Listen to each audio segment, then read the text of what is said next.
Hello. Hello, नमस्ते sir. Hello, नमस्ते।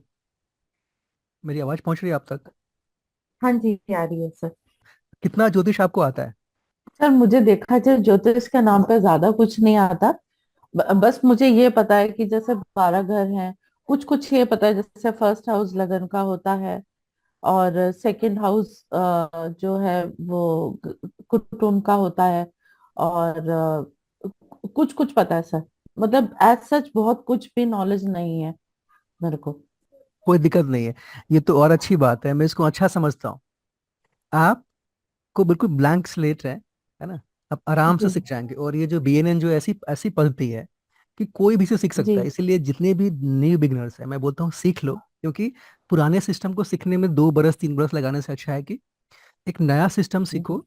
3 से 4 महीने में जी। आपको प्रदर्शन करने आ जाएगा, लोग आपके पास आने लगेंगे कि मुझे बता दो, मुझे मेरा क्या होगा। बस आपको थोड़ा समय देना है, थोड़ा डेडिकेशन देना है, और आपको आराम से ये आप इसको कर पाएंगे। क्योंकि मैंने ऐसे ऐसे लोगों को बीएनएन सिखाया जिनको पहले ज्योतिष का कुछ ज्ञान नहीं था। और ठीक है मैंने सर। केवल ऑनलाइन ही नहीं सिखाया है, जैसे कुछ ऐसे रिमोट एरियाज है जहाँ पे कोई लैपटॉप नहीं, कोई इंटरनेट नहीं आता है, तो मैंने फोन पे भी पढ़ाया, क्योंकि ये बहुत ही आसान है पढ़ाना। जहाँ पे एक सिंपल सा चार्ट है, उसी को देखना जी। है, बस आपके पास ग्रह होने चाहिए और ग्रहों को इंटरप्रिटेशन करने आना चाहिए, और आप सिंपल सा फंडा है, आप आराम से वो कर पाएंगे। तो आइए ठीक है सर। फॉर्मली हम शुरू करते हैं। सबसे पहले जी। आप दोनों को बहुत बहुत धन्यवाद जो आपने ज्वाइन किया इस कोर्स जी। में। और इस क्लास में कुछ लोग और भी हैं जो बाद में जुड़ेंगे, जी। लेकिन आप दोनों का बहुत धन्यवाद, क्योंकि आपने एक ऐसा सब्जेक्ट चुना है, एक ऐसी विद्या चुनी है जो कि उत्तरोत्तर बढ़ रही है, जिसकी वृद्धि हो रही है, जो कहीं जाने वाला नहीं है। और इसकी डिमांड पिछले 3 4 बरस के बाद इतनी बढ़ गई है कि आप देखिए कि हर कोई व्यक्ति बीरन के बारे में बात कर रहा है। आप इंटरनेट पर जाके देखिए, हर किसी को ये चीजें सीखनी है। अब मेरे पास तो बहुत सारे फोन कॉल्स आते हैं, सर मुझे सीखना है, मुझे सीखना है। क्यों? क्योंकि वो व्यक्ति 4 बरस से 5 बरस से 6 बरस से पुरानी पत्ती सीख रहे हैं, और उनसे प्रिडिक्शन नहीं हो पाता। उनसे कुंडली देख के 4 बातें पूछ लो, उनका वो ब्लैंक हो जाते हैं, उनको पता नहीं कैसे रिस्पॉन्ड करना है। आपसे मुझे पूछ कर देखो, क्या ये व्यक्ति विदेश जाएगा? तो पुरानी पत्ती में उसके पास सारे उत्तर हैं, लेकिन उसमें समय लगेगा। पहले कुंडली ठीक होना चाहिए, उनका ही रोना है कि कुंडली ठीक है नहीं ठीक है। उसके बाद वो देखेंगे, दशा देखेंगे, उसके बाद बताएंगे। और बीएन में क्या है कि आप विदेश जाएगा या नहीं जाएगा, आप विदिन 1 मिनट बता सकते हैं किसी का भी। और सिंपल है, कोई ही बता सकता है। तो इसीलिए बीएनएन की डिमांड अधिक है, और मैं सबको बोलता हूँ ये सीखो, ताकि बिल्कुल ही आपकी पर्सनालिटी बदल के रख दे। और लोग इसको क्यों नए लोग सीख रहे हैं? सबसे जरूरी है कि सिंपल रूल्स है इसका। इसके नियम बहुत ही सरल है। इसमें बहुत सारे नियम नहीं है, जैसे पराशर ज्योतिष में एक विवाह नहीं होने के 30 से 40 नियम है। 30 से 40 नियम है। जबकि बीएनएन में 4 से 5 नियम लगाकर आप सीधे सीधे जान सकती हैं कि विवाह होगा या नहीं होगा। सिंपल सा फंडा है। विवाह होगा, ये भी जानने के सिंपल से रूल्स हैं।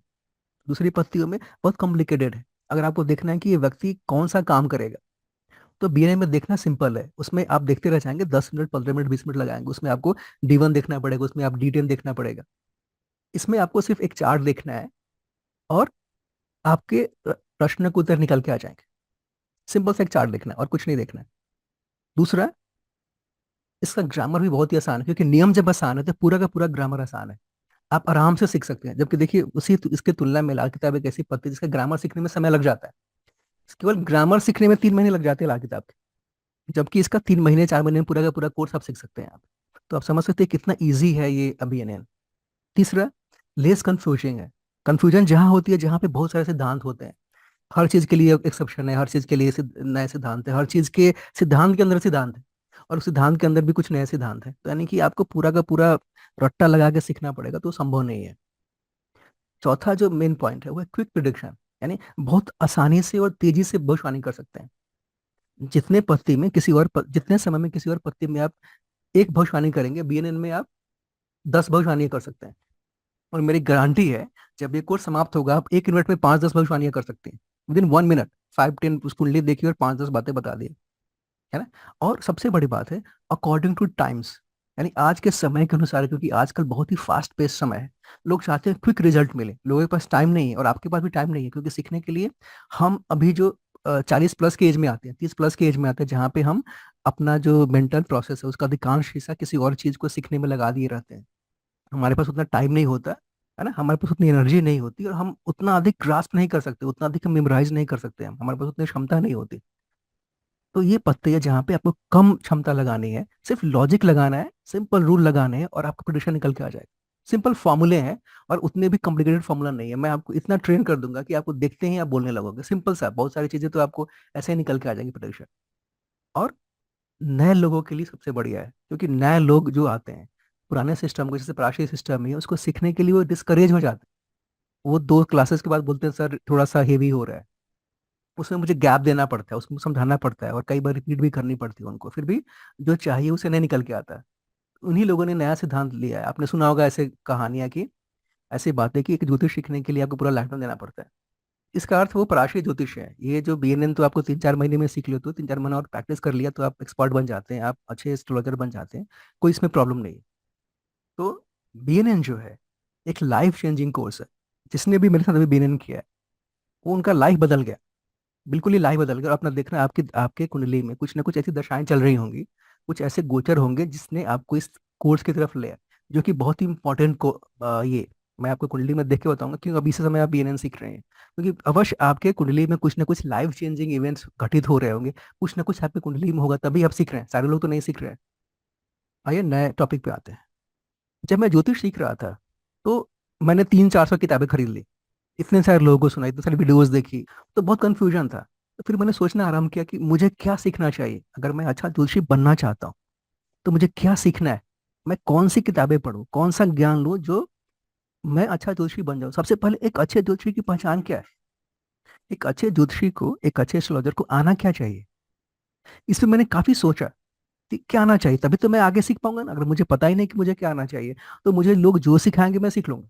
और मैं जो एक एमएनसी बैकग्राउंड से आता हूँ, मैं किसी एमएनसी में क्वालिटी लीड था और ट्रेनर था, यानी कि मैं वहां पे लोगों को ट्रेन करता था ताकि उनको इस लायक बनाता था कि उस कंपनी का वो काम कर सके अच्छे से, क्लाइंट से हैंडल कर पाए। तो मैंने सोचा कि देखो मैं वहां पर एक गोल के लिए काम कर रहा हूँ, तो यहाँ पर भी हम एक गोल लेकर हम सीखेंगे, यानी किसी लक्ष्य को लेकर सीखेंगे तभी हम किसी लक्ष्य पे पहुंचेंगे। अगर रैंडम सीखना है तो हम कुछ भी हम करेंगे तो हमें ना उसका कोई मतलब नहीं है। जब हम एक लक्ष्य को लेके हम चलते हैं कि मुझे ये सीखना है, मुझे काम करना है, मुझे एक ज्योतिषी बनना है, या मुझे इस विषय पे इतनी गहराई लानी है, या मुझे ऐसे प्रश्न को उत्तर ढूंढना है, तो लक्ष्य लेकर चलेंगे तो आपको फायदा मिलेगा। ऐसे ही पूजा पाठ में भी देखिए, लोग ऐसे ही मंत्र जपते हैं, उसका कोई लाभ नहीं मिलता है। जब आप संकल्प के साथ मंत्र जपते हैं तो उसका अधिक लाभ मिलता है, क्योंकि आप अब उससे आपका संकल्प जुड़ गया। तो यहाँ भी मैंने 4 चीजें निकाली मेरे अनुसार। एक ज्योतिषी को 4 चीजें आनी चाहिए। पहली चीज है, आपके पास कोई कुंडली आती है तो कुंडली देखकर, जिसकी कुंडली है उसके बारे में उसके बारे में चीजें पता चल जानी चाहिए। यानी वो व्यक्ति कौन है, वो व्यक्ति कैसा है, उसमें क्या अच्छाई है, उसमें क्या बुराई है, उसका अच्छा पक्ष क्या है, यानी कि पॉजिटिव चीज उसके बारे में क्या है, नेगेटिव क्या है। क्योंकि सारा का सारा ज्योतिष व्यक्ति के आसपास घूमता है। अगर आपको क्लाइंट के बारे में ही नहीं पता तो आप अधिक अच्छे से उसको ना काउंसिल कर सकते हैं ना रेमेडी कर सकते हैं। तो व्यक्ति केंद्र में है, व्यक्ति से ही सब कुछ जुड़ा हुआ है। जब व्यक्ति जिंदा है तो अभी कुंडली लेकर आ रहा है, व्यक्ति मर जाएगा तो कोई कुंडली लेके नहीं आएगा, कोई मरे हुए व्यक्ति की कुंडली लेकर नहीं आएगा आपके पास। तो व्यक्ति के बारे में आपको जानना चाहिए। और बीएनएन जो है वो व्यक्ति के बारे में बहुत ही जल्दी से बहुत सारी बातें बताने की योग्यता आपको देता है। और केवल व्यक्ति के बारे में ही नहीं, आपके व्यक्ति के परिवार के बारे में, उसके माता पिता के बारे में, उसके भाई बंधुओं के बारे में, उसके दोस्तों के बारे में, उसके चाचा के बारे में, बुआ के बारे में, जिस भी रिलेटिव के बारे में जानना चाहते हो उसके बारे में बताएगा। यानी कि व्यक्ति के बारे में आपको पता चल गया, व्यक्ति के फैमिली के बारे में पता चल गया, है ना, वीएनए ने दिखा दिया। यानी आपको आना ही आना चाहिए। दूसरा जो प्रत्येक ज्योतिष के विद्यार्थी को आना चाहिए कि सामने वाला जो आपका क्लाइंट है उसकी कंडीशंस क्या है, वो किन परिस्थितियों में है, क्या समय चल रहा है उसका, अच्छा समय चल रहा है, बुरा समय चल रहा है, क्यों आपके पास आया वो, है ना, ये देखने आना ही आना चाहिए। इसको छोड़ के कोई आपका काम ही नहीं चल सकता। अगर आपको ये नहीं आता तो कभी भी अच्छे जोशी नहीं बन सकते। ये आना ही आना चाहिए कि सामने वाला व्यक्ति किन परिस्थितियों से गुजर रहा है, क्या बीत रही है उस पर। दूसरा, आपको पता होना चाहिए कि उसका अच्छा समय चल रहा है या बुरा समय चल रहा है, या अच्छा समय आने वाला है या बुरा समय आने वाला है। क्योंकि आपके पास कोई क्लाइंट आता है, अगर आप ये जान सकते हैं कि इसका अच्छा समय आने वाला है अभी, तो उसको अलग ढंग से काउंसलिंग करेंगे। अगर बुरा समय आ रहा है, अगर आपको दिख रहा है स्पष्ट रूप से, तो क्या करोगे आप, उसको चेतावनी दे दोगे, उसको वार्न कर सकते हो कुछ। अगर पहले से ही रेमेडी करनी है तो रेमेडी कर दोगे आप। सिंपल सा फंडा है। आपको पता होना चाहिए कि उसका कैसा समाज चल रहा है। सेकंड चीज है, तीसरा मुझे लगा कि आपको काउंसलिंग करने आना चाहिए, कि उसको आप समझा सके, उस व्यक्ति को आप समझा सके, काउंसल कर सके, क्योंकि ये बहुत ही बड़ी योग्यता है। मैंने देखा है बहुत सारे ज्योतिष के विद्यार्थी हैं जिनके पास बहुत अधिक ज्ञान है, बहुत अच्छी भविष्यवाणी करते हैं, लेकिन समझाने नहीं आता, बात करने नहीं आता, क्योंकि आपके पास अधिकांश लोग समस्या लेकर आते हैं। अगर आप उज्जड़ता से बात करोगे तो आपके पास दोबारा नहीं आएंगे। तो प्रॉपर काउंसलिंग करने आना चाहिए। और काउंसलिंग कैसे करेंगे? जब उसके बारे में पता होगा, उसके परिस्थितियों के बारे में पता होगा, और आपको ज्योतिष के बारे में पता होगा, आने वाले समय के बारे में पता होगा, तो आप अच्छे से काउंसल कर सकते हो। और मैंने देखा है कि ये जो काउंसलिंग करने की क्षमता है बहुत कम ज्योतिषियों में है। और इस कोर्स के बाद आपको ये क्षमता आ जाएगी। और चौथा क्या है? रेमेडीज, ये अवश्य आना चाहिए। नहीं, चौथा चीज है, आपको सामने वाला का जो भी कंडीशन है, कुछ ना कुछ रेमेडी बताना पड़ेगा आपको।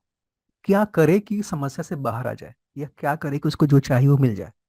टेस्ट रिपोर्ट तो एक कंपाउंडर भी पढ़ देता है ना? अगर कोई व्यक्ति बीमार है, वो खून जांच करवाता है, खून जांच लेकर आता है, तो उस कंपाउंडर भी पढ़ सकता है उसको कि उसमें क्या है, कितना ब्लड कम है, कितना ब्लड अधिक है। दवा कौन लिखता है? डॉक्टर लिखता है। अगर कोई भी डॉक्टर है वो दवा लिखना बंद कर दे, बोले नहीं मैं तो डॉक्टर हूँ, दवा नहीं लिखूंगा, कोई उसके पास नहीं जाएगा। ऐसा है ज्योतिषियों के साथ भी, अगर आप रेमेडी नहीं सुझा सकते या आप सलाह नहीं दे सकते, तो आपके पास कोई नहीं आएगा। सिर्फ भविष्यवाणी करवाने के लिए कम ही लोग आते हैं। तो भविष्यवाणी करने भी आपको आ जाएगा, समय कैसा चल रहा है, समय आगे कैसा चलेगा, तो ये आपको आना ही आना चाहिए, क्योंकि कंडीशंस में टाइमिंग भी आ गया आपका। चार चीजें आपको आनी ही आनी चाहिए। और हम इस कोर्स में चारों पे पढ़ेंगे। पहले हम क्या सीखेंगे? व्यक्ति के बारे में, व्यक्ति के फैमिली के बारे में। फिर हम सीखेंगे उसकी क्या कंडीशंस है ना? और काउंसलिंग के बारे में सीखेंगे, काउंसलिंग में आपको कौन काम कर सकता है व्यक्ति, है ना? कोई आपसे पूछने आता है कि मैं कौन सा काम करूं जिससे मुझे फायदा हो, या मेरे लिए कुंडली के अनुसार कौन सा काम है, वो देखना आना चाहिए कि ना, कि वो कौन सा काम इसी कुंडली में लिखा हुआ है। सिंपल सा फंडा है। और मैं आपको एक राज की बात बताता हूँ। बीएनएन में आने से पहले मैं पराशर ज्योतिष करता था, जामनी करता था। तो मेरे पास अधिकांश लोग पूछते थे मैं कौन सा काम करूं, बताना जरा। या लोग मुझसे पूछते थे कि क्या ज्योतिष में कर लो, या मैं पानी का काम कर लो, या मैं इंजीनियर बन जाऊं, क्या मैं बन जाऊं। उस पत्ती में थोड़ा समय लगता था। उस पत्ती में, जो पुरानी वाली पत्ती में, उसमें देखने में समय लगता था कि वो व्यक्ति कौन सा काम करे या क्या काम कर सकता है, उसकी क्षमता क्या है। उसमें मुझे समय लगता था। और मेरे पास बहुत सारी जब कुंडली आने लगी, देखिए, जब मेरे पास कम कुंडली आती थी तो था कि चलो मेरे पास टाइम है, आराम से देख लो जितना समय लगता है। लेकिन जब मेरे पास अधिक कुंडली आने लगी तो वो समस्या बन गई। मैं तेजी से आंसर नहीं कर पाता था। तो मुझे कुछ ऐसा टूल चाहिए जो मुझे जल्दी से आंसर देने में सहायता करे। तो मैंने बीएनएन ढूंढा ना, मुझे लगा कि मैंने ढूंढना शुरू किया और मुझे बीएनएन मिला, जो मुझे बड़े सिंपल ढंग से व्यक्ति क्या कर सकता है, व्यक्ति ज्योतिष कर सकता है नहीं कर सकता है, बड़े सिंपल ढंग से बताने में उसने मेरी सहायता की। यानी कि लोगों के प्रश्नों के उत्तर ढूंढने के लिए मैं आया। मेरे पास कुछ उत्तर थे, और मैंने, आपको विश्वास दिलाता हूँ, बीनन के पास ऐसे आंसर है जो आपको चमत्कृत कर देंगे। ऐसे आंसर है जो आपको चमत्कृत कर देंगे। ठीक। तो हम ये चार चीजें इस कोर्स में पढ़ेंगे ही पढ़ेंगे। यानी कि सारी चीजें मैं बताऊंगा। यानी जब कोर्स समाप्त होगा तो आपके पास ये क्षमता होगी कि सामने वाला कैसा है, उसके स्ट्रेंथ क्या है, वीकनेस क्या है, फैमिली के बारे में क्या है, आपको पता होगा। कैसा समय चल रहा है, ये पता होगा। उसका, अगर आपसे पूछता है कि मेरा विवाह होगा नहीं होगा, आपको उसका आंसर करने आएगा। ये कि मेरी जॉब लगेगी, कब लगेगी, आपको इसका उत्तर देने आएगा। अगर आपको लगेगा कि मेरी जॉब छूट तो नहीं जाएगी, आप इसका भी उत्तर दे सकते हैं। साथ में समझा सकते हैं, बुझा सकते हैं, और उसका उपाय भी कर सकते हैं। अगर किसी को समस्या आ रही है तो आपके पास कुछ ऐसे स्पेसिफिक रेमेडीज होंगे जो आप उसको दे सकते हैं।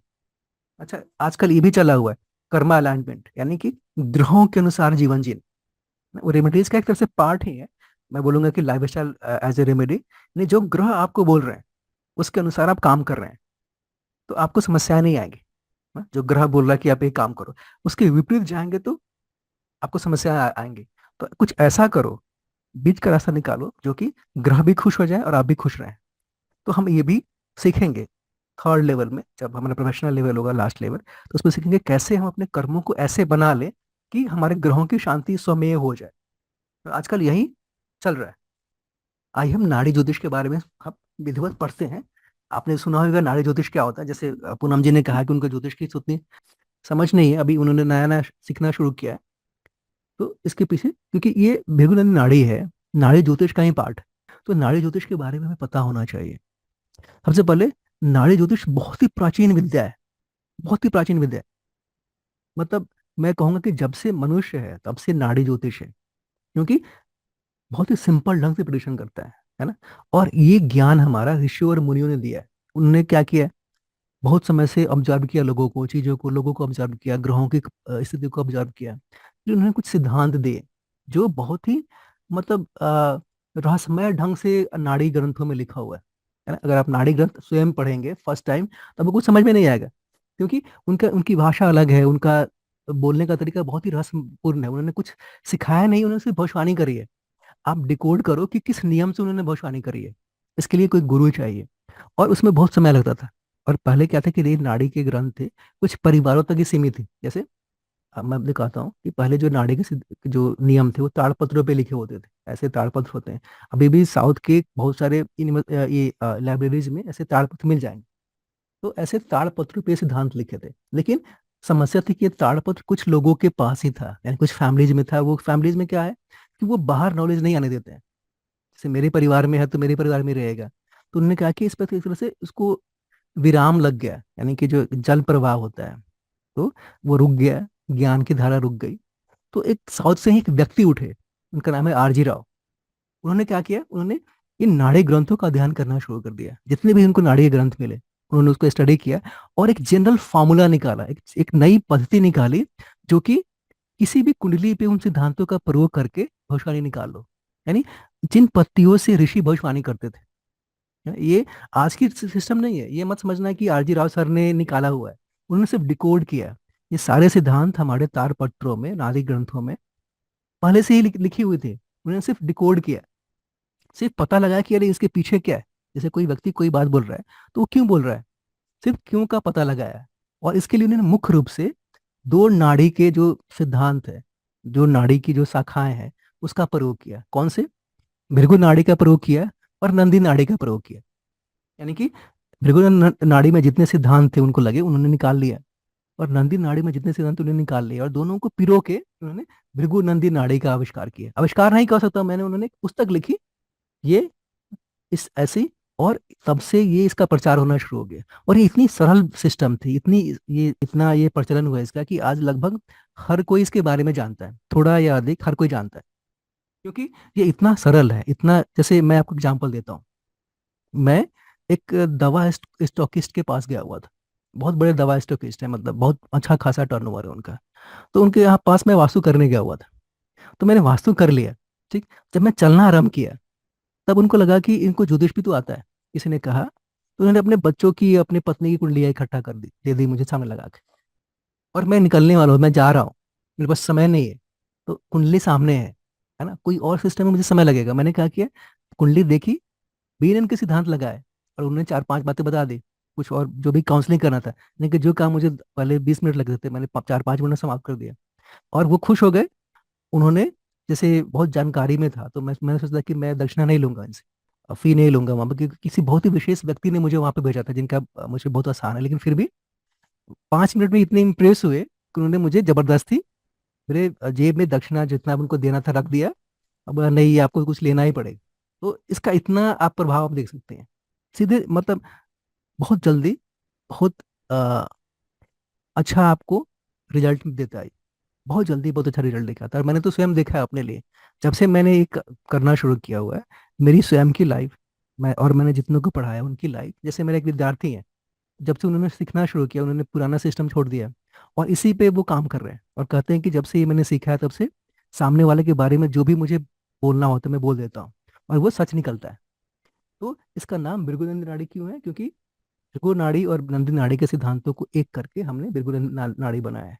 और इसके डिस्कवरर कौन है, जिन्होंने इसकी खोज करी, जिन्होंने हम ये फर्स्ट गुरु, हम मैं उनको बोलता हूँ, आरजी राव सर को मैं बोलता हूँ बीएनएन का फर्स्ट गुरु, जिन्होंने ये नया एक परंपरा चलाए, एक घराना चलाया बीएनएन का, तो राजी राव सर।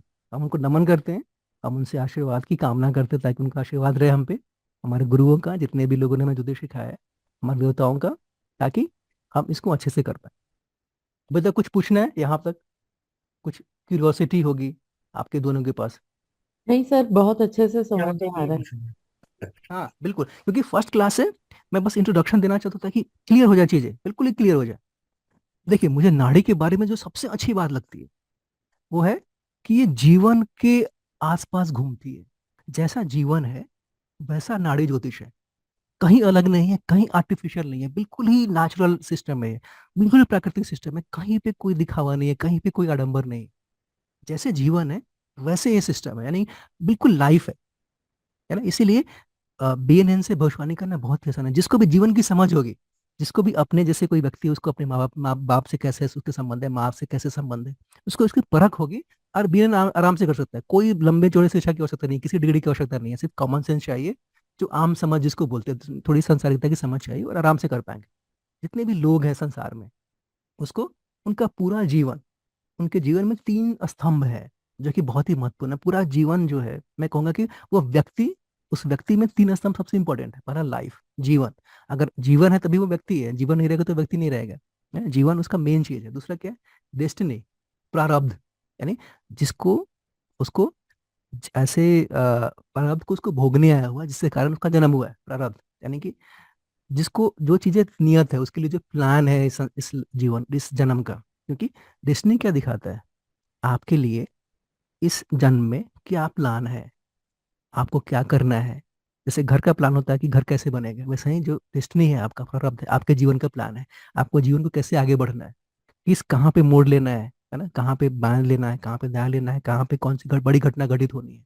तो डेस्टिनी दिखाता है, इसको हम हिंदी में बोलते हैं प्रारब्ध। और जो तीसरा जो चीज है, कर्म। कर्म यानी कि व्यक्ति का पूरा व्यक्ति अपने जीवन, अपने प्रारब्ध, अपने कर्मों के आसपास ही घूमता रहता है। ये बहुत ही आवश्यक है जानना। और जो ये नाड़ी का सिद्धांत है, वो जीवन को देखने का सिद्धांत है, वो आपके प्रारब्ध को समझने का सिद्धांत है। यहाँ तक कि नाड़ी में ऐसे सिद्धांत भी है कि पिछले जन्म में आप क्या थे, इस जन्म में आप क्या है, और अगले जन्म में क्या है, ये भी बताया जा सकता है। नाड़ी ग्रंथों में भी लिखा हुआ है। यानी कि तीन हमारे हाईलाइट्स हैं। तो नाड़ी क्या दे सकता है आपको? सेल्फ नॉलेज, यानी मैं कौन हूँ, मैं कौन हूँ। टाइमली गाइडेंस, यानी मुझे क्या करना चाहिए, अभी मुझे क्या करना चाहिए, एक बरस के बाद मुझे क्या करना चाहिए, ये गाइडेंस दे सकता है। और सबसे महत्वपूर्ण, आपके प्रश्न के उत्तर। ये आपका नौकरी संबंधी प्रश्न पूछ सकता है। अगर कोई आपसे पूछने आता है कि क्या मुझे सरकारी नौकरी लगेगी, कोई व्यक्ति तैयारी करता है 5 बरस से, वो पूछने आता है सरकारी नौकरी लगेगी। अगर आपको लगता है कि सरकारी नौकरी नहीं लगेगी, तो आप बोल दो नहीं लगेगी आपकी, कुछ भी कर लो। तो वो किसी और की तैयारी करेगा। मैरिज क्वेश्चंस, क्या मेरा विवाह हो जाएगा, क्या मेरे विवाह में प्रॉब्लम्स आएंगी, 1 मिनट में बता सकते हो कि विवाह में समस्या आएगी। या कोई अगर व्यक्ति पूछने आता है कि क्या से कुंडली मिलानी है, कोई व्यक्ति आपके पास 2 कुंडलियां लेकर आता है, एक वर की एक कन्या की, वो पूछता है क्या दोनों का विवाह हो सकता है। तो राशि में अष्टकूट का 8 गुणों का मिलान करने की बड़ी लंबी उसकी पद्धति है, और भी उसमें बहुत सारी पद्धति है। जबकि बीरन के पास की जो जो सिस्टम है वो सिंपल है। आप आराम से देख के जान सकते हो क्या दोनों का विवाह हो सकता है। आप सिंपल से बता सकते हो कि दोनों का विवाह होगा तो क्या समस्या होंगी, या दोनों का विवाह होगा तो चीजें अच्छी रहेंगी। आप ये भी बता सकते हो कि विवाह के बाद क्या होगा, यानी कि विवाह इस व्यक्ति के लिए अच्छा रहेगा या बुरा रहेगा। जैसे एक कुंडली मेरे पास आई थी, कुंडली मैंने देखा तो मुझे लगा कि विवाह होते ही दिन 1 ईयर कहीं ना कहीं एक्सीडेंट हो सकता है, या विवाह के दौरान एक्सीडेंट हो सकता है, या पत्नी का होगा या इसका होगा, लेकिन मुझे दिख रहा है उसी नाड़ी कुंडली से भी इनके अनुसार ही। और जब विवाह हुआ तो ऐसा ही हुआ कि विदिन 1 ईयर उसका एक्सीडेंट हो गया।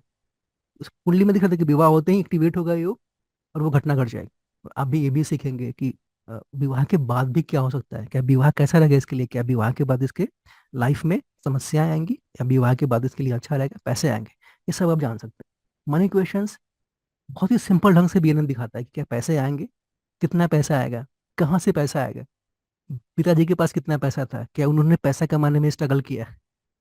या आप भी ये भी जान सकते हैं, है ना, क्या पिताजी ने स्ट्रगल किया, क्या पिताजी ने माल कमाया हुआ है, क्या आप कमा पाएंगे, या आपकी पैसे में प्रॉब्लम रहेगी, ब्लॉकेज रहेगा आप में, या पैसा आएगा फिर रुकेगा, फिर आएगा फिर नहीं रुकेगा। यानी कि मनी मनी फ्लो सबके बारे में बहुत ही सिंपल ढंग से आप जान सकते हो। और हेल्थ, ट्रैवल, स्वास्थ्य संबंधी समस्या क्या होगा, क्या समस्या होगी, हम ये मेजर जो हेल्थ इश्यूज है उसके बारे में पढ़ेंगे।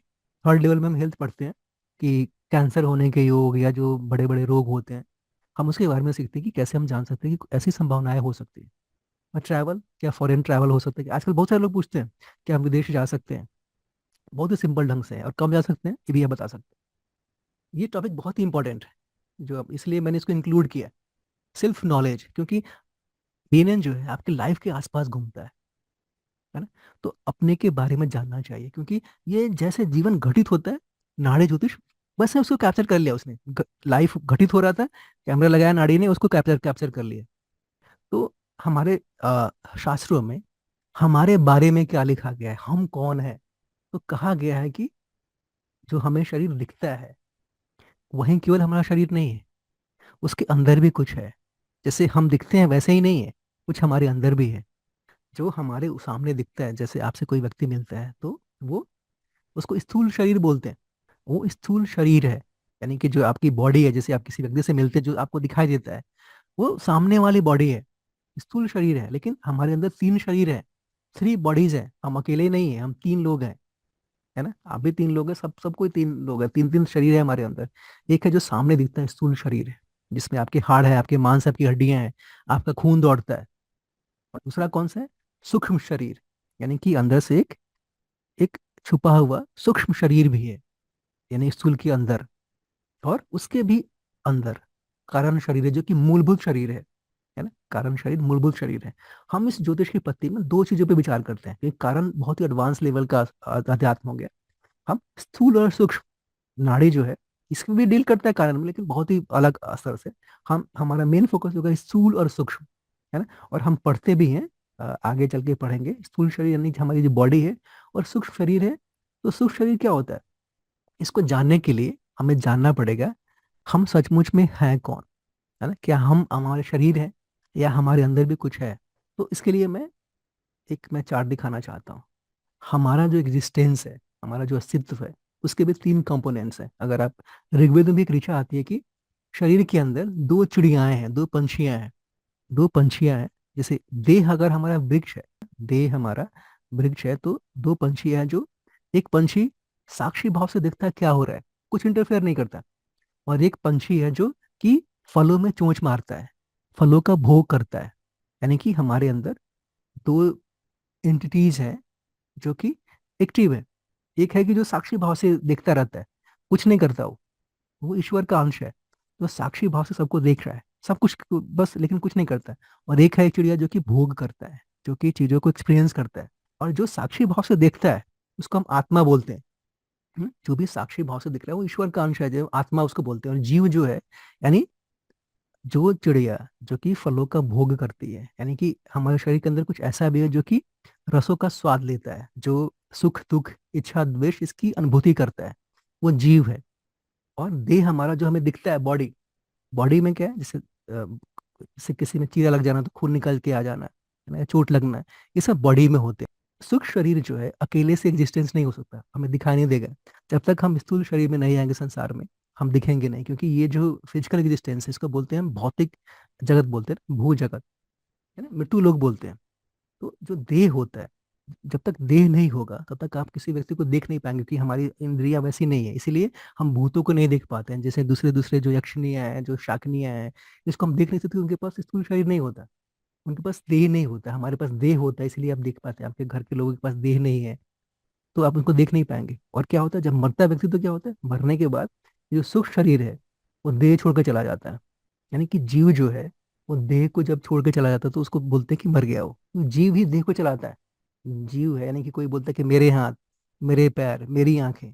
तो किसके बारे में रेफर कर रहे हो, उस जीव के बारे में, जिसने उस स्थूल शरीर में आया है। जैसे ही व्यक्ति मरता है तो वो जो जीव है वो स्थूल शरीर को छोड़ के चला जाता है। तो आत्मा जो है वो तो सर्वत्र है, जो आपको जो ईश्वर का मेन रूप से जोड़े रखता है। और हमारे ज्योतिष में देह जो है मंगल डिनोट करता है। नाड़ी ज्योतिष में तो देह का कारक है, वो मंगल ग्रह है, वो दिखाता है। और गुरु है, वो जीव कारक है ना? गुरु है जीव, इसके बारे में और हम पढ़ेंगे, जीव के बारे में थोड़ा और हम पढ़ेंगे, क्योंकि पूरा का पूरा जो ज्योतिष है, नाड़ी ज्योतिष है, वो जीव के आसपास घूमता है। जीव सबसे महत्वपूर्ण टॉपिक है। तो आपको पता होना चाहिए कि जीव होता क्या है। लोग बोलते हैं जीव है, जीव है, जीव का मतलब क्या होता है।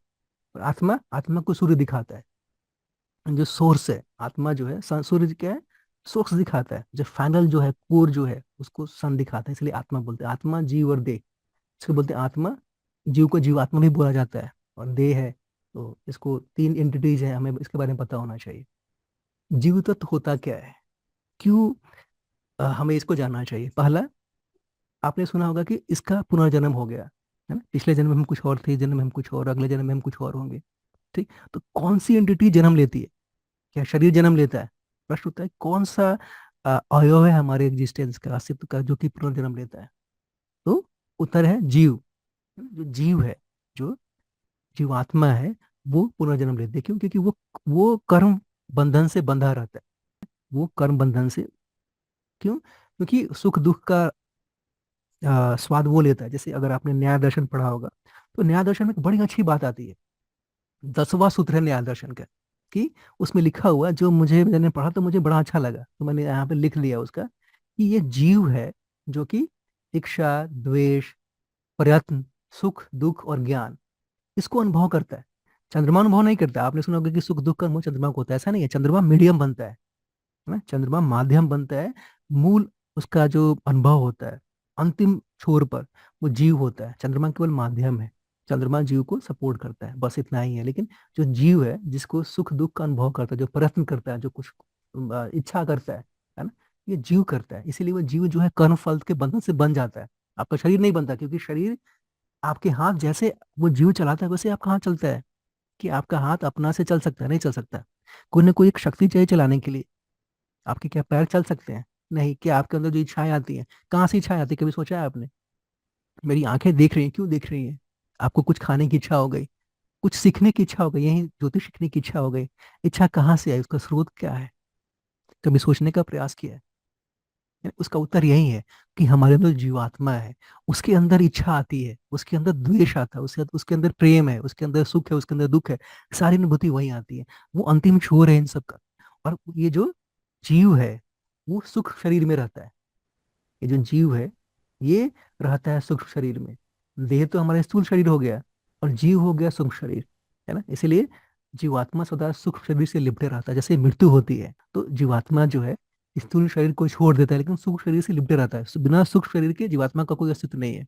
तो मृत्यु के बाद जीवात्मा क्या करता है? स्थूल शरीर को छोड़ देता है, और सूक्ष्म शरीर के साथ वो भटकता रहता है, जब उसका पुनर्जन्म हो जाए, या किसी और योनि में चला जाए। आपने सुना होगा बहुत सारी योनियां जो होती है बीच में, तो वो जा सकता है उसके कर्म फल के अनुसार। लेकिन कर्म जो है वो जीवात्मा से ही जुड़े हुए हैं, और इसका कारक गुरु है। हम इसके बारे में पढ़ेंगे आगे और भी।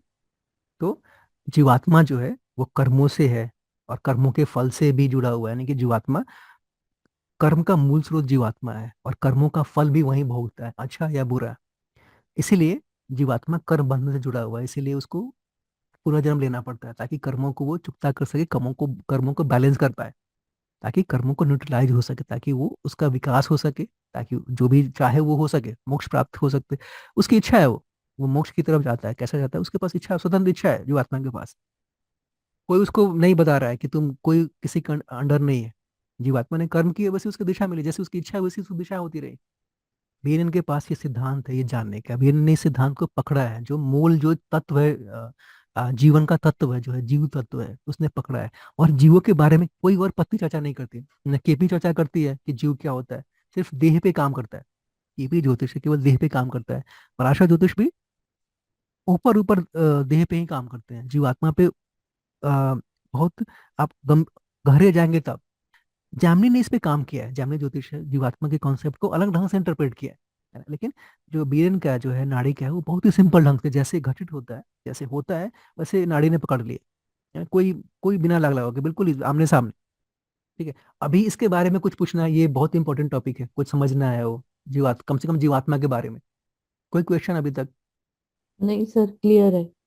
ये बहुत ही इंपॉर्टेंट टॉपिक है, क्योंकि बाद में आपको कुंडली समझने में सहायता मिलेगी, जब एडवांस में जाएंगे। जब कभी मान लीजिए आप रिसर्च करने लगते हैं इस पे, है ना, मान लीजिए 1 बरस के बाद, 2 बरस के बाद, जब आपको पूरा ज्ञान हो जाए, आपको लगेगा इसमें अब मैं शोध भी कर सकते हैं। जब गुरु जी की किताबों को पढ़ने लगेंगे आप, तो उस समय ये कॉन्सेप्ट काम में आएगा, है ना। लेकिन अभी जानना बहुत आवश्यक है, क्योंकि अभी सीख लेंगे तो अधिक अच्छा रहेगा, क्योंकि चीजें बहुत अस्पष्ट से हो जाएंगी। तरुण जी, आपको कुछ पूछना है? नहीं सर, क्लियर है, ये हाँ, सब नहीं समझ नहीं, में आ रहा है। हाँ नहीं और सर, क्या? क्लियर ठीक क्लियर। है, ठीक है, सिंपल सा फर्स्ट क्लास है। ये उतने कठिन टॉपिक्स नहीं है ये। और सर आपने बड़े अच्छे से एक्सप्लेन भी किया हुआ है इसमें ना, देख के बिल्कुल क्लियर समझ में भी आ रहा है। हाँ बिल्कुल, है ना। चीजें क्लियर है हम्म। यहाँ पे, कैसे कैसे वो चल रहा है, कैसे कैसे हम्म। चीजें घटित हो रही है। ताकि मैं चाहता हूँ कि एक विजुअल एक्सपीरियंस हो, ताकि सारी इंद्रियां आप को काम में है ना। जी। जीव को समझने के लिए और एक और स्टेप है, वो है कर्म। कर्मों को समझना आवश्यक है। दो ढंग से हम कर्मों को समझ, देखिए ज्योतिष में जितने भी लोग हुए हैं सबने अलग अलग अपनी व्याख्या करी है। वो दो कॉन्सेप्ट है किस प्रकार के कर्म, पहला कितना कर्म है, यानी कर्म की पोटली कितनी बड़ी है, और उसके अंदर कैसे कैसे कर्म है। ये दो चीजों की समझ होनी चाहिए, कितना और कैसा कैसा, कितनी मात्रा में। तो पहला जो है, जो यानी कि कितना, हाउ मच, तो पहला है संचित कर्म, यानी जितना भी बैंक बैलेंस है सब संचित में है। यानी कि व्यक्ति के पास जितने भी जन्म लिए हैं अभी तक उसने, जितने कर्मों की जितनी बड़ी पोटली है, वो सबके सब कर्म संचित कर्म में पड़े हुए हैं, है ना। लेकिन आप देखिए, व्यक्ति इससे पहले न जाने कितने सारे जन्मों से होकर गुजरा है, उसके पास अथाह मात्रा में कर्म है। और मनुष्य का जीवन है क्या 100 बरस की ही है, 120 बरस की है, लगभग समान यही जीवन है मनुष्य का। तो क्या इतने सारे कर्म का वो एक अगले जीवन में वो समाप्त कर सकता है क्या, भोग सकता है उसको, नहीं भोग सकता। इसलिए एक नया कॉन्सेप्ट है प्रारब्ध का, यानी कि उस व्यक्ति को इतना दो ताकि इस जन्म में वो पूरा कर पाए। मनुष्य देह ले, यानी कि जो उसका 100 बरस का या 80 बरस का जो भी टाइम पीरियड मिला हुआ है, उसमें ही वो उसको भोग पाए। इसीलिए आया प्रारब्ध का कॉन्सेप्ट, यानी कि इतना दो ताकि जन्म में भोगो, और बाकी कर्म अगले जन्म में भोगता रहेगा वो। और तीसरा है क्रियामान, यानी अभी व्यक्ति क्या करता है, अभी आप ये ज्योतिष सीख रही है, ये आप पे क्रियामान कर्मों का कारण है। क्रियामान कर्म है आपके, जो अभी भी आप कर रहे हैं, जो इस जन्म में आप कर रहे हैं, वो क्रियामान कर्म है। आप सवेरे उठती हैं, जगती हैं, सोती हैं, लोगों से बात करती हैं, कोई इनिशिएटिव लेती है, सब क्रियामान कर्म में आता है। क्योंकि संचित और प्रारब्ध पुराने जन्मों से, पिछले जन्मों से ये है। आज के जन्म में क्रियामान कर्म, अभी के लिए क्रियामान कर्म। और ये सबसे पावरफुल मुझे लगता है यही है, क्योंकि हम अपने कर्मों से बहुत कुछ कर सकते हैं। लेकिन आपको समझ में आ जाएगा कि हम कहाँ तक कर सकते हैं। ज्योतिषी को पता होना चाहिए, जैसे मैंने लिखा है लास्ट में, ठीक है, ज्योतिषी की प्रार्थना मैंने लिखी है, जो मैं ईश्वर से मैं हमेशा करता हूँ कि मुझे इतनी शक्ति दो, जो मैं बदल सकता हूँ मैं बदल दूं, और मुझे इतना ज्ञान दो कि मुझे मैं क्या नहीं बदल सकता, है ना, और उसको सहने की शक्ति दो। ये बहुत आवश्यक है कि हम सब कुछ नहीं कर सकते। जो व्यक्ति सब कुछ करने को सोचता है वो कहीं नहीं जाता है। जो व्यक्ति सब कुछ सीखने को जाता है कि मैं ज्योतिष सीख लूंगा, वास्तु, न्यूमरोलॉजी, जितनी भी चीजें, सबका मास्टर हो जाऊंगा, वो किसी चीज का मास्टर नहीं बनता। तो उसको डिसीजन लेना पड़ता है कि क्या मुझे बदलना है, मैं क्या नहीं बदल सकता हूँ। ये तब समझ में आएगा, तब पता चलेगा कि कर्म कैसे होते हैं। कुछ कर्म दृढ़ होते हैं, है ना, यानी कि ऐसे कर्म जो आप बदल नहीं सकते, है ना। दृढ़ कर्म का मतलब बहुत ही कठोर कर्म। ये जैसे मैं कहूंगा कि पत्थर पे लिखी हुई बात दृढ़ कर्म है, यानी कि बहुत ही मतलब स्ट्रॉन्ग कर्मा जुड़े हुए हैं दृढ़ से, जिसको एक सामान्य व्यक्ति कभी भी उसे उसको भोगना ही पड़ेगा। उसका काट नहीं हो सकती, उसके लिए बहुत बड़े योगी तपस्वी की आवश्यकता पड़ेगी। एक होता है अदृढ़ क्रम, अदृढ़ कर्म, है ना। अदृढ़ कर्म का मतलब क्या होता है, जो उतने फिक्स नहीं है, बहुत ही मतलब बहुत ही मुलायम कर्म है, आराम से आप उसको काट सकते हो। छोटी सी एक्टिविटी करनी, वो कर्म कट जाएंगे।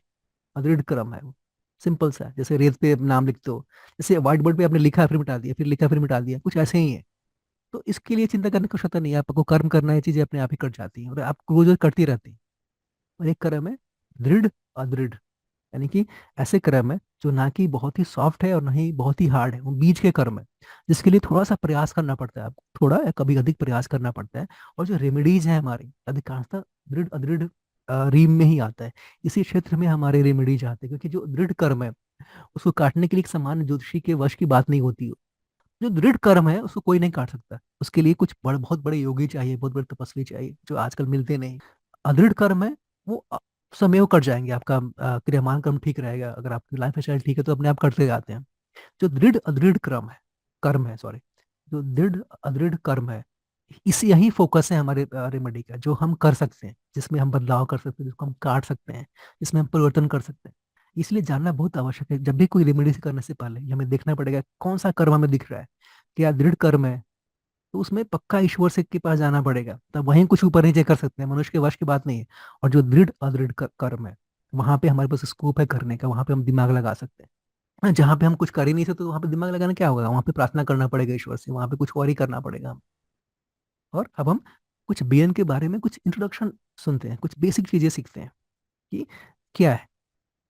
सबसे पहले जो बीएन के बारे में इंपॉर्टेंट है, वो इसमें किसी लगन का प्रयोग नहीं होता। आप पराशर सीख के आते हैं, जामनी सीख के आते हैं, केपी में भी, जैसे केपी भी बहुत चल रहा है आजकल, तो उसमें भी लगन चाहिए। बिना लगन की भविष्यवाणी नहीं कर सकते आप, है ना। बिना लगन के कोई रेफरेंस पॉइंट चाहिए जिसके थ्रू आप भविष्यवाणी कर सकते हैं। लेकिन बीएनएन में पूरे के पूरे नाड़ी में, अधिकांश नाड़ियों में लगन की कोई संकल्पना नहीं है। जो राव सर ने भी, जो कि आरजी राव सर है, उन्होंने अपने पुस्तक में तो बहुत जगह लगन का कभी जिक्र ही नहीं किया है। और बहुत बार तो उन्होंने मून की पोजीशन भी नहीं दी है, चंद्रमा भी नहीं दिख बिठाया है, उन्होंने बस ग्रह बिठाया है कुछ, और उस पर उन्होंने भविष्यवाणी कर दी है। यानी इससे क्या हो जाता है कि आपको बीटीआर की का झंझट नहीं झेलना पड़ता है। बीटीआर क्या होता है? होता है बर्थ टाइम रेक्टिफिकेशन। अधिकांश ज्योतिषियों के पास जाएंगे, कोई भविष्यवाणी गलत आती है तो बोलेंगे आपकी कुंडली हो सकती है गलत हो। वो बोल देते हैं कि हो सकता है आपकी कुंडली गलत हो, आपके पास बहाना मिल जाता है कि आपका जन्म समय शुद्ध नहीं है।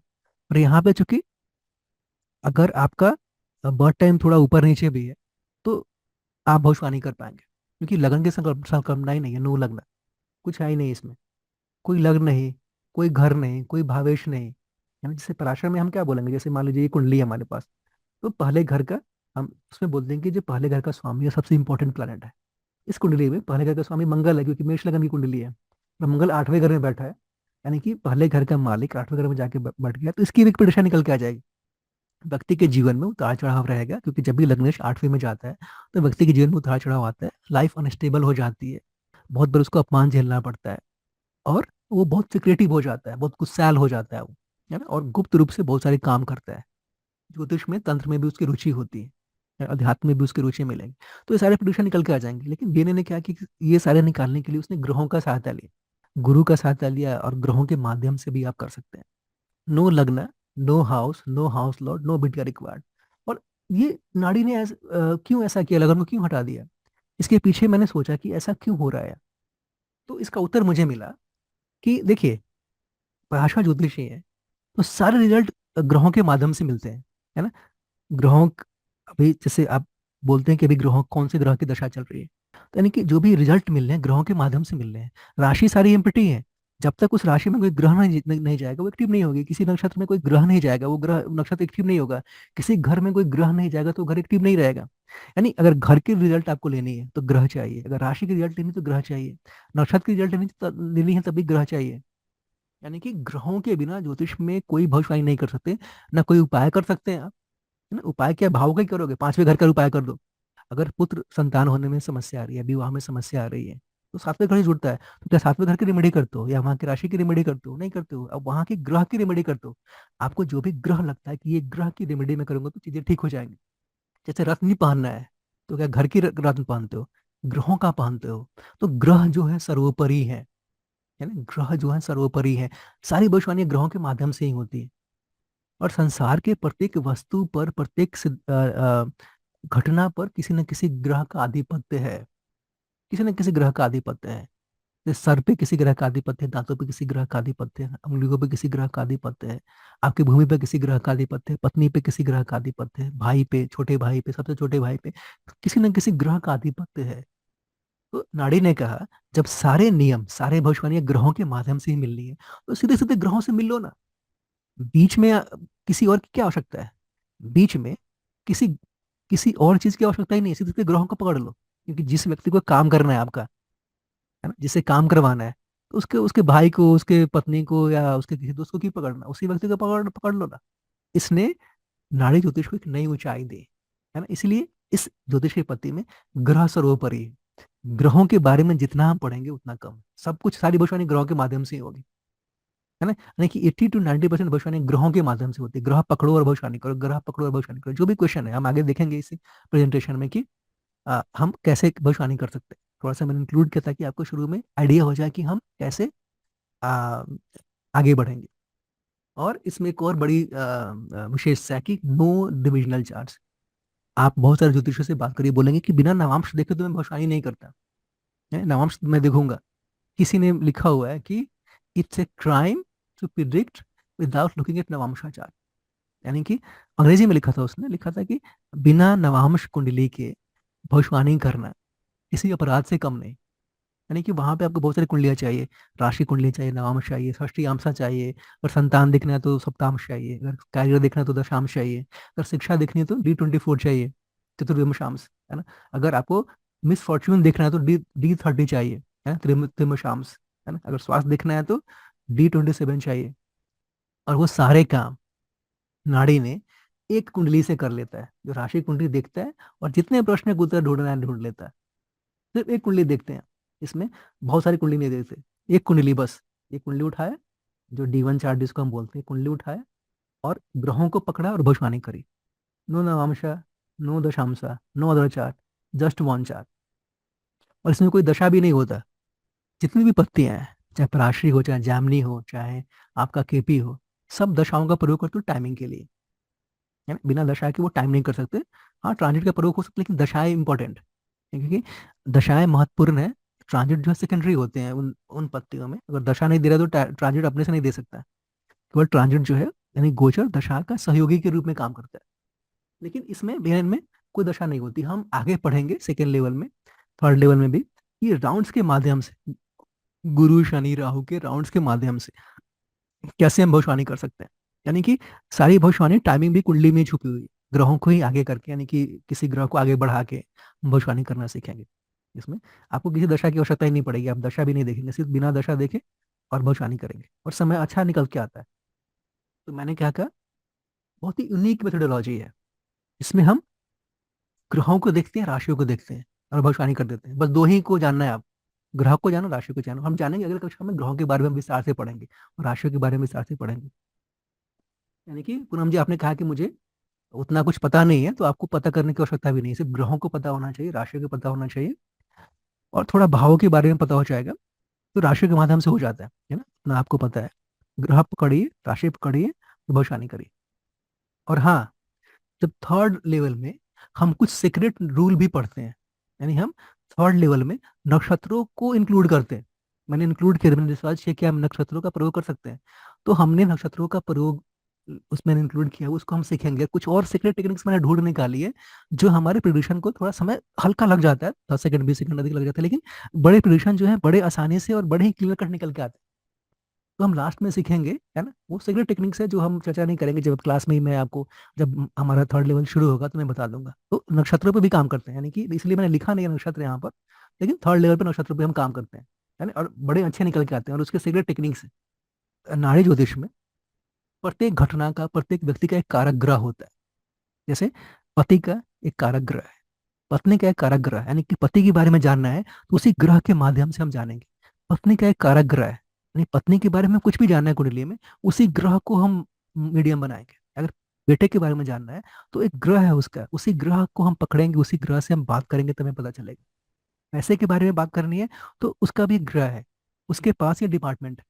अगर शिक्षा के बारे में बात करनी है तो शिक्षा का भी एक ग्रह है, कारक ग्रह है, जिसके पास ये डिपार्टमेंट है। अगर हमें देखना है कि शिक्षा में क्या ब्रेक हो सकता है या उच्च शिक्षा लेगी, तो उस ग्रह को हमें देखना है, उस ग्रह को देखना है और हमें उसका उत्तर मिल जाएगा। तो ये सबसे महत्वपूर्ण बात है, मुझे लगता है कि हर चीज का एक कारक ग्रह है। हर चीज का, जैसे बिजनेस का ही कारक ग्रह है, नौकरी का भी कारक ग्रह है ना। आपको अगर अगर देखना है कि ये व्यक्ति क्या करेगा, तो जो भी कारक ग्रह है व्यवसाय का, उसको पकड़ो, देखो उस पर क्या प्रभाव है और उत्तर दे दो। दूसरा, नाड़ी एस्पेक्ट्स, यानी दृष्टि है। जैसे आपने प्राचीन में पढ़ी हुई ग्रहों की दृष्टि होती है, जैसे शनि की 3 7 10 दृष्टियां होती हैं, लेकिन नाड़ी में दृष्टि अलग होती है ना। हम सीखेंगे, बड़े विस्तार से सीखेंगे कि नाड़ियों की दृष्टियां कैसी होती है, बहुत अच्छे से काम करती है और बहुत ही लॉजिकल दृष्टि है। नाड़ी की दृष्टि बहुत ही लॉजिकल है, सिंपल सा ये फंडा है, लेकिन बहुत काम करती है। तो हम इसको बड़े विस्तार से सीखेंगे नाड़ी की दृष्टि की। और अच्छा, ये नाड़ी के पास वक्री ग्रहों की दृष्टि की एक अलग ही फार्मूला है, जो कि किसी और के पास नहीं है। वक्री ग्रहों को जितने अच्छे से नाड़ी ने समझा है, जितने अच्छे से नाड़ी हैंडल करता है, उतना कोई और पति हैंडल नहीं करता। और हम सीखेंगे राशियों के गुणधर्म। राशियां दिखाती है कैसा हो रहा है, मतलब होता है ना विशेषण, यानी कि जैसे लाल कपड़ा, है ना, तो जो लाल आता है ना विशेषण, यानी उसको दिखाता है कैसे हो रहा है। तो नाड़ियां, जो राशियां हैं, उसको वो कलर से रंग देती हैं। तो जब राशियों को समझ हो जाएगी तो वो घटना कैसे हो रही है हमें पता चल जाएगा। यानी ग्रहों के माध्यम से ही पता चलता है, लेकिन राशियों के माध्यम से एक नया रंग आ जाता है, उसमें कुछ हम और रंगीन कर देते हैं, है ना। यानी ग्रहों और राशियों को हम जानेंगे, उनके जितने अच्छे से उनके बारे में जानेंगे, उतनी ही गहराई से हमें भविष्यवाणी करने आ जाएगा। और मैं इसको बोलता हूँ 4 स्टेप नाड़ी। हम 4 स्टेप में काम करेंगे इसमें, इस पूरे पूरे पूरे कोर्स में 4 स्टेप। कोई भी प्रश्न का उत्तर चाहिए, जैसे आपसे पूछता है विवाह कब होगा, या विवाह होगा या नहीं होगा, या मैं क्या पढ़ूंगा, मेरी शिक्षा कैसी रहेगी, 4 स्टेप में आप उसको आंसर कर सकते हो। पहला, देखो कि वो पूछ क्या रहा है, वो व्यक्ति पूछ क्या रहा है, क्वेश्चन को समझना है हमें, है ना। ऐसे ही आंसर नहीं करना है, ये इसलिए फर्स्ट स्टेप डाला है मैंने। कि प्रश्न क्या है, क्या जानना चाहता है, और अगला स्टेप है उस प्रश्न का कारक ग्रह कौन सा है। जैसे शिक्षा के बारे में अगर पूछ रहा है तो शिक्षा का कारक ग्रह कौन है। अगर व्यवसाय के बारे में पूछ रहा है तो व्यवसाय का कारक ग्रह कौन है। अगर पूछ रहा है कि मुझे व्यापार करना है तो व्यापार का कारक ग्रह कौन है। अगर पूछता है क्या मैं शिक्षक बन पाऊंगा तो शिक्षा का शिक्षक बनने का कारक ग्रह कौन सा है, कौन सा ग्रह शिक्षक बनाता है, आपको पता होगा। तो हमें ढूंढना है कि उस प्रश्न से जुड़ा हुआ जो रिलेवेंट कारक है, जो संबंधित कारक है वो कौन सा है। और हमें देखना है उस कारक पे प्रभाव क्या है, किसके साथ कारक बैठा है, किस ग्रह की दृष्टि में है, किस राशि में है, कितने शत्रु ग्रह दिख रहे हैं, कितने मित्र ग्रह दिख रहे हैं, उससे पूरा का पूरा प्रभाव क्या है। हम उसको एनालाइज करना है और इस कोर्स में हम यही काम करेंगे, किसी भी ग्रह को कैसे एनालाइज करना है। उसके बाद जब एनालाइज कर लिया तो चौथा स्टेप में है कि जो भी उत्तर आपको आ रहा है आप उत्तर दे दो। बस 4 स्टेप, 4 स्टेप में किसी भी प्रश्न का उत्तर दे पाओगे आप। संसार में कोई भी प्रश्न हो आप आराम से आप दे पाओगे आप। सिंपल सा फंडा है। ठीक है, तो ये प्रेजेंटेशन हमारा समाप्त हुआ। अब मुझे पूछिए, कुछ पूछना है आपको नाड़ी के बारे में जो आपने कुछ सुन रखा है कुछ, क्योंकि 6 मिनट से हमारे बातचीत करने के। सर अभी जो आपने जस्ट बताया था ना कि लाइक जैसे पहले घर फर्स्ट हाउस के अंदर जैसे फर्स्ट राशि थी और एट्थ हाउस के अंदर मार्स था, राइट? तो हाँ आपने हाँ। कहा जैसे कि जैसे फर्स्ट राशि का लॉर्ड हो गया मार्स, राइट? बट अगर वही जैसे सेकंड राशि होती वहां पे, तो हम फर्स्ट हाउस का लॉर्ड मार्स ही मानेंगे या क्या नहीं, मानते हैं वीनस एग्जैक्टली? मानते, पराश्री में होता है, यानी पराश्री में क्या होता है, ये मैं दिखा देता हूँ आपको। मतलब सर जो राशि है एग्जैक्टली लॉर्ड उसी हाँ मतलब जैसे बिल्कुल बिल्कुल, हाउस। हाँ ये पराश्री ज्योतिष है। यानी कि यहाँ जैसे मान लीजिए यहाँ पे अगर 2 नंबर की राशि होती है तो उसका 2 नंबर का जो लॉर्ड है शुक्र, वो हो जाता है। नहीं तो उस हाउस का लोड क्या मानेंगे एग्जैक्टली? हाउस का लोड ये कालपुरुष की कुंडली के हिसाब से मानते हैं या एग्जैक्टली जो हम राशि इस है पे वही लोड सोचेंगे, माना जाता है? हम नाड़ी में कुछ और ही लेते हैं। ये पराशर ज्योतिष की मैंने बताया आपको, एग्जाम्पल दिया पराशर ज्योतिष का। उसमें क्या होता है, जैसे एक ट्रेन की टिकट, ट्रेन की सीट है, ठीक है, आपने जिसने टिकट कटा लिया वो सीट उसका हो गया। ऐसा ही होता है ना। यस। सीट तो पहले से जब नहीं है तो यहाँ पर ये खाने हैं, ये घर है, उस घर में जिस भी ग्रह की राशि आ गई वो उसका मालिक हो गया। है ना, सिंपल फंड तो है। अगर यहाँ पे 1 नंबर की जगह दो उस नंबर घर का होता है, लोड मतलब वही माना जाएगा एग्जैक्टली हाँ जिस ग्रह जो की राशि आ राशि गई वो है। उसका लॉर्ड हो गया। थोड़ा भाव भावेश होता है पराशर में, ये नाड़ी में नहीं होगा। है ना, हम बिना ओके। इसके भाव भावेश के नाड़ी में भविष्यवाणी करना सीखेंगे। मैंने सिर्फ एग्जाम्पल दिया था कि उसमें ऐसा होता है, इसमें कोई लग्न नहीं होता। यहाँ पे लग्न चाहिए, पराशर में बिना इसके लग्न नहीं होगा। है ना, लेकिन नाड़ी में कोई लगन नहीं होता। हम इसके बिना भावेश को सीखे हम भविष्यवाणी मतलब करना अगर सीखेंगे। नहीं सर, लाइक सर अगर मैं बोलता हूँ सेकंड हाउस में थर्ड हम राशि उसमें होती है नहीं तो जाना है, मुझे सेकंड। हमें इस कोर्स में नहीं जाना है, उसमें वो अलग कोर्स है पराश्री का। हमें बिल्कुल ही ओके। क्लियर कट, सिर्फ नाड़ी पढ़ रहा है तो सिर्फ नाड़ी पढ़िए। है, बिल्कुल शुद्ध रूप से ओके। नाड़ी, कि बिना भावेश में गए, क्योंकि कंफ्यूजन हो जाएगा अगर एक साथ ओके। लगा देंगे तो समस्या में फंस जाएंगे। सिर्फ सिंपल सही। स्टेप है। हमें क्या करना है, मैंने क्या बताया आपको, ग्रह और राशि। फर्स्ट लेवल में सिर्फ ये करेंगे, थर्ड लेवल में नक्षत्र पढ़ते हैं लेकिन अभी हम नक्षत्र पे काम नहीं करेंगे। फर्स्ट लेवल पे सिर्फ ग्रह और राशि देखनी है ना। और जो मैंने 4 स्टेप बताया है, हम पढ़ेंगे इसका। अभी तो मैंने सिर्फ आपको प्रेजेंटेशन दिया कि हम क्या पढ़ेंगे। 4 स्टेप नाड़ी है, 4 स्टेप है, इसी में हमें देखना है बस। और सिर्फ हमें रिलेवेंट कारक पकड़ना है। जैसे शिक्षा है तो उसका कारक बुद्ध है तो बुद्ध को देखना है बस। और कैसे देखना है मैं सिखाऊंगा। और जो उससे आप कर पाएंगे उससे जल्दी आप इससे कर पाएंगे। है? विवाह में क्या समस्या आ रही है, सिर्फ 1 मिनट में बता पाएंगे आप उसमें। आपको इस सिस्टम में आपको कम से कम 5 मिनट लगेंगे, विवाह कैसा रहेगा, समस्या आएंगी, पूरा भाव भावेश कारक देखने में। है ना, इससे आपको 5 मिनट लगेगा, उससे आपको 1 मिनट में बता पाएंगे कि विवाह में क्या ऑब्स्ट्रक्शन आएंगे। तो हम जब ये कोर्स कर रहे हैं तो इसके हम प्रोसेस की बात करेंगे, इसकी जो प्रक्रियाएं हैं उसके बारे में बात करेंगे। सिर्फ याद रखिए, सिर्फ ग्रह हम पढ़ेंगे, अगली कक्षा में पढ़ेंगे ग्रहों के बारे में।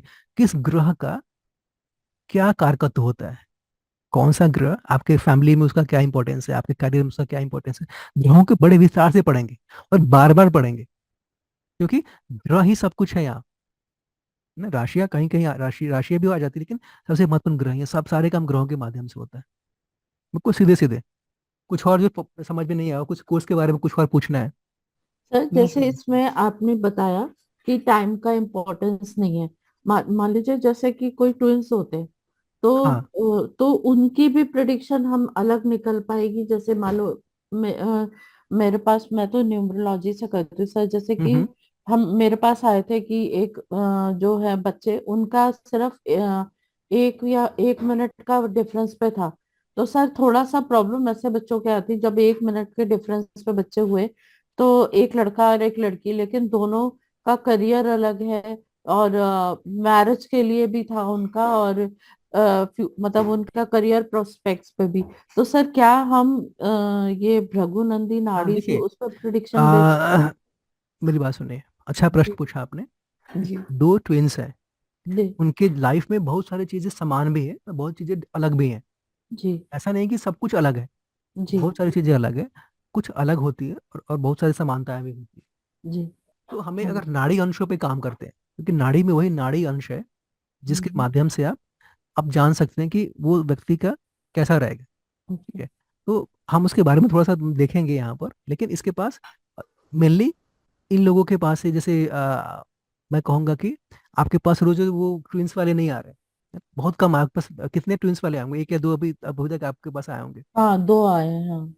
अपने पूरा लाइफ देखो ना, कितने बरस न्यूमरोलॉजी करती हो आप?